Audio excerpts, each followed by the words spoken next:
zoomed in kind of All right. close. For Devonta Smith, we'll open up with questions. AP Stedham, go ahead.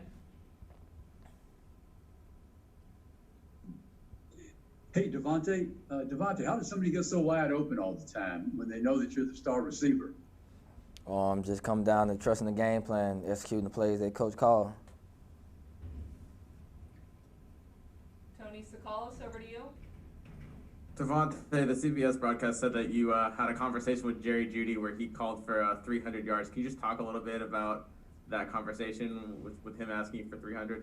Oh, well, yeah, we're in a little group chat, and he just said 300 yards, 3 touchdowns. I gave him his 3 touchdowns. But that's just something we always talk every day before we play or either before they play, just what we expect. Charlie Potter, you're up. Hey, Devontae, you guys were without Coach Wiggins tonight. Just how much of a challenge was that, and how do you think you guys kind of answered the bell without him out there? It would just come down to trusting our training. He prepared us for even when he's not there, and he's always been big on no matter who's there, we should still operate the same, and I think we did a great job of that. Michael Casagrande, you're up. What was it like out there? I thought there was pushing and shoving. Was there a high emotion tonight? Was it chippy on the field? Yeah, it was most definitely chippy. It wasn't necessarily just going out there trying to do that, just going out there protecting my teammates, just making sure that we all get back to our sideline safely and nobody got hurt. Mike Rodak, go ahead.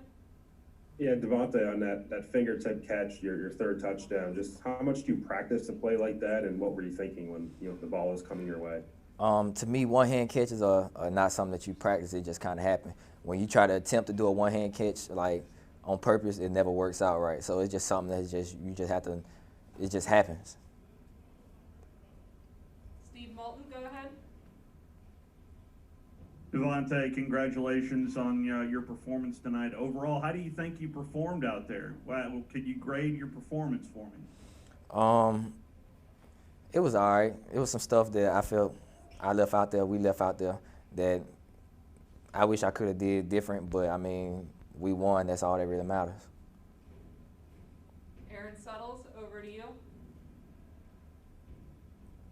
Mac has so much faith in you that even when you're covered, he'll give you an opportunity. Do you ever have to tell him to maybe have a little less confidence in you? Are there times when you tell him not to throw you the ball, or you just always have that much confidence in yourself that if you're covered, you're open? I believe it was only one time against Kentucky where I feel like we was just getting a little too greedy. So I told him, like, all right, like, we know what it is. We know we got to do right and what's wrong. I feel like that's the only time. But every time that it's a 50-50 ball and he throw it to me and I come down with it, I always tell him I appreciate you just for trusting in me. This will be the final question. Brett Hudson, go ahead. Why do you think it is that wide receivers don't seem to get a lot of attention for the Heisman Trophy, and do you think you have a decent case for that?